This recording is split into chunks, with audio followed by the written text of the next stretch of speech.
Hello मेरे प्यारे साथियों, नमस्कार, अस्सलाम वालेकुम।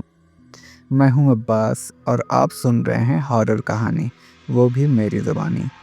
तो दोस्तों, आज जो मैं आप लोगों के लिए कहानी लेकर आया हूं, वो बहुत ही डरावनी और खौफनाक कहानी है। कहानी को शुरू करने से पहले मेरी आप लोगों से एक रिक्वेस्ट है। आप लोग मेरे चैनल पर नए हैं तो सब्सक्राइब कर लें और वीडियो को लाइक करें। चलिए बिना देरी के कहानी को शुरू करते हैं। रात का सन्नाटा हर तरफ पसरा हुआ था। आसमान पर बादल मंडरा रहे थे और तेज हवा अजीब सी सरसराहट पैदा कर रही थी। तीन दोस्त अजय, करण और मनोज अपने गांव से कुछ दूरी पर बने एक पुराने किले की ओर बढ़ रहे थे। इस किले के बारे में कहानियां मशहूर थीं। कहते थे यह कोई आम किला नहीं बल्कि मौत का किला है। गांव के बुजुर्ग कहते थे कि सदियों पहले यहाँ राजाओं का कत्ले आम हुआ था। सैनिकों की लाशें इस किले की दीवारों में चुन दी गई थीं। तब से आज तक यह किला वीरान पड़ा था। लेकिन रात होते ही इसमें अजीब अजीब की आवाज़ें सुनाई देती थीं। चीखें, रुदन और किसी के खतरनाक कदमों की आहट। लेकिन इन तीन दोस्तों को भूत प्रेत पर भरोसा नहीं था। अजय ने हंसते हुए कहा, यार ये सब बकवास है। अगर सच में यहाँ भूत होते तो अब तक गांव वालों को खा जाते। करण बोला, पर अजय सुना है जो भी रात को इस किले में गया वो कभी सुबह लौट कर नहीं आया। मनोज ने लालटेन उठाई और आगे बढ़ते हुए बोला, आज सच्चाई पता लग ही जाएगी। चलो देखते हैं ये मौत का किला है या सिर्फ गांव वालों की कहानियां। जैसे ही वे किले के गेट पर पहुंचे, दरवाजा अपने आप चर्र की आवाज के साथ खुल गया। किसी ने धक्का नहीं दिया। तीनों ने एक दूसरे की तरफ देखा और दिल में डर की लहर उठी, मगर अब पीछे लौटना नामुमकिन था। किले के अंदर कदम रखते ही सीलन और सांप की बदबू नाक में घुस गई। चारों ओर मकड़ी के जाले, टूटी दीवारें और जंग लगे लोहे के गेट लटक रहे थे। अचानक मनोज की नजर किले की दीवार पर पड़ी। वहां खून से लिखी हुई एक लाइन साफ दिखाई दे रही थी, जो अंदर आया वो कभी जिंदा नहीं गया। अजय हंसकर बोला, ये तो किसी पागल के लिखा होगा डराने के लिए। लेकिन अगले ही पल दीवार पर लिखा खून धीरे धीरे बहने लगा और बूंदें टपकने लगी। तीनों के चेहरे पर पसीना आ गया। अचानक पीछे से एक ठंडी हवा चली और उनके कानों में एक धीमी मगर खौफनाक आवाज गूंजी। तीनों दोस्त उस आवाज को सुनकर ठिठक गए। लालटेन की लौ कांपने लगी, जैसे किसी अदृश्य सांस ने उसे हिलाकर रख दिया हो। करण ने कांपती आवाज में कहा, अजय तूने भी सुना? अजय ने खुद को संभालते हुए जवाब दिया, हवा होगी, दिमाग मत खराब कर, चलो अंदर और देखते हैं। वे धीरे धीरे किले की गहरी गलियों में उतरने लगे। हर कदम के साथ सन्नाटा और घना होता जा रहा था। सीलन से भरी दीवारों पर अजीब आकृतियां उभर गायब हो रही थीं, जैसे किसी ने खून से चित्र बनाए हों। कुछ ही देर में वे एक विशाल दरबार हाल में पहुंचे।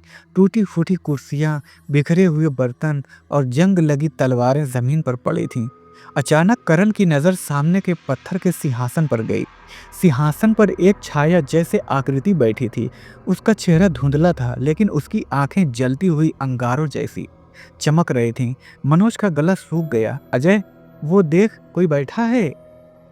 अजय ने आंखें मिचमिचा कर देखा और उसी वक्त वह आकृति धीरे धीरे खड़ी हो गई। चारों ओर एक अंधेरा और गहरा हो गया और सिंहासन के पास बिखरी तलवारें अपने आप खड़खड़ाने लगीं। वह छाया जैसी आकृति आगे बढ़ी और जैसे ही रोशनी पड़ी, उनके पैरों तले जमीन खिसक गई।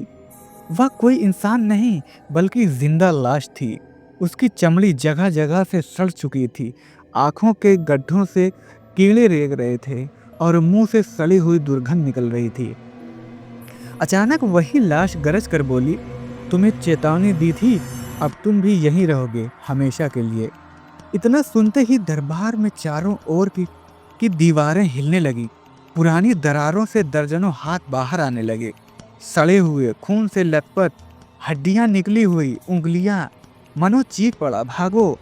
तीनों भागने लगे, लेकिन जिस दरवाजे से वे अंदर आए थे वह अब गायब हो चुका था। सिर्फ चारों तरफ अंधेरा और लाशों की कर कर करती खौफनाक आहट गूंज रही थी। तीनों दोस्त हाफते हुए रुक गए। लालटेन की लौ अब बहुत ही कमजोर हो गई थी, जैसे किसी भी पल बुझ जाएगी। चारों तरफ अंधेरे से कराहने की आवाजें आ रही थीं। करण कांपती आवाज में बोला, ये हाथ कहाँ से आ रहे हैं? ये दीवार जिंदा है क्या? अजय ने खुद को मजबूत दिखाने की कोशिश की, लेकिन उसके माथे पर पसीना टपक रहा था। नहीं, ये सब हमारी आंखों का धोखा है। किले में गैस होगी या। उसकी बात पूरी होने से पहले अचानक एक हाथ दीवार से बाहर निकला और अजय की गर्दन पकड़ लिया। अजय चीख उठा, बचाओ, ये मुझे अंदर खींच रहा है। मनोज ने पूरी ताकत लगाकर अजय को खींचा। दीवार से बाहर आते उस तड़े हुए हाथ की हड्डियां चरमराकर टूट गईं, लेकिन गिरने से पहले उसने अजय की गर्दन पर गहरा निशान छोड़ दिया। उसकी त्वचा पर जैसे जली हुई लकीर उभर आई थी और अजय दर्द से तड़पने लगा। तभी अचानक दीवारों से सैकड़ों आवाजें गूंजने लगी। कुछ रो रही थी, कुछ करा रही थी और कुछ पागलों की तरह हंस रही थी। तुम्हें जाना नहीं था, अब ये किला तुम्हारा है, तुम्हारा खून चाहिए। मनोज ने हिम्मत जुटाकर लालटेन को ऊंचा किया। रोशनी पड़ते ही सामने का नजारा देखकर तीनों की रूह कांप गई। पूरे हाल की दीवारें हजारों लाशों से भरी थीं।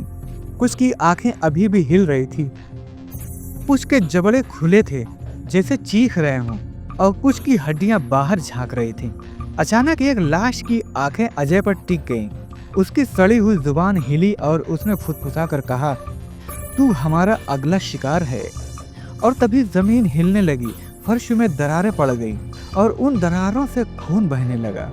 सिर्फ खून नहीं, उसमें से रेंगते हुए कीड़े और आधी सड़ी उंगलियां भी बाहर निकल रही थीं।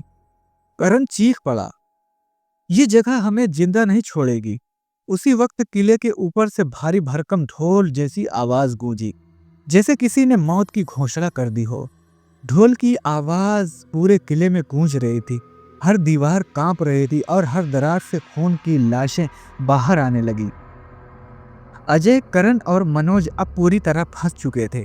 चारों तरफ से सड़े हुए चेहरे और जिंदा लाशों के हाथ उन्हें पकड़ने के लिए आगे बढ़ रहे थे।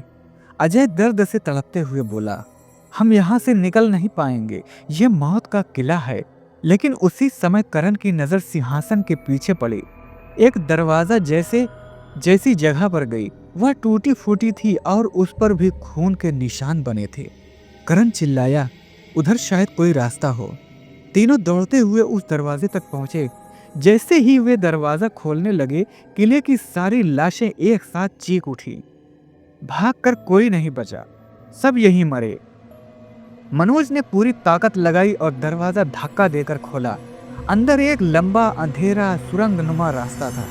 बिना सोचे समझे वे तीनों उस सुरंग में कूद पड़े। सुरंग बेहद लंबी और तंग थी, वहां सांस लेना भी मुश्किल था। चारों तरफ सिर्फ दीवारों से खरोचने की आवाजें आ रही थीं, जैसे कोई उनके साथ साथ रेंग रहा हो। अचानक अजय पीछे मुड़कर चिल्लाया, कोई मेरे पीछे है। करण और मनोज ने पीछे देखा।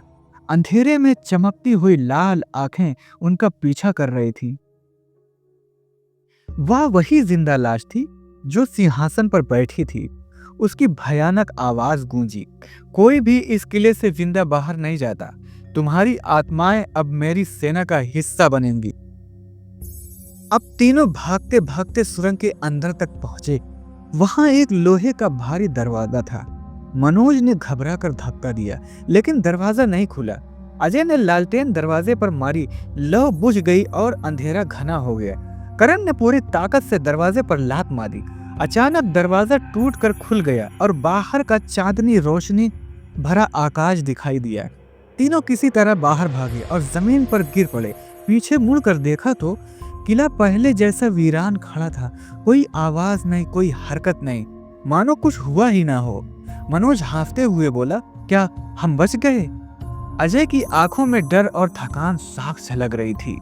उसने धीरे धीरे अपनी गर्दन को छुआ जहां लाश का निशान था। निशान अब और गहरा हो चुका था, काले रंग का, जैसे जली हुई राख हो। अजय की आंखें अचानक लाल हो गईं। उसके होंठ फटने लगे और उसने एक डरावनी मुस्कान दी। करण और मनोज सन्न रह गए। अजय ने फुसफुसा कर कहा, मैं तो बच गया, लेकिन अब मैं उनका हिस्सा हूँ। इतना कहकर अजय की चीख गूंज उठी। पीछे खड़ा मौत का किला अचानक से फिर ढोल बजाने लगा, जैसे उसने एक नई आत्मा को अपना लिया हो। इस तरह मौत का किला एक और शिकार कर चुका था। बचने वाले दो दोस्त जिंदा तो थे, मगर उन्होंने अपने ही दोस्त को उस किले की आत्माओं में खो दिया और गांव वालों के लिए ये कहानी एक डरावनी सच्चाई बन गई। धन्यवाद मेरे प्यारे साथियों।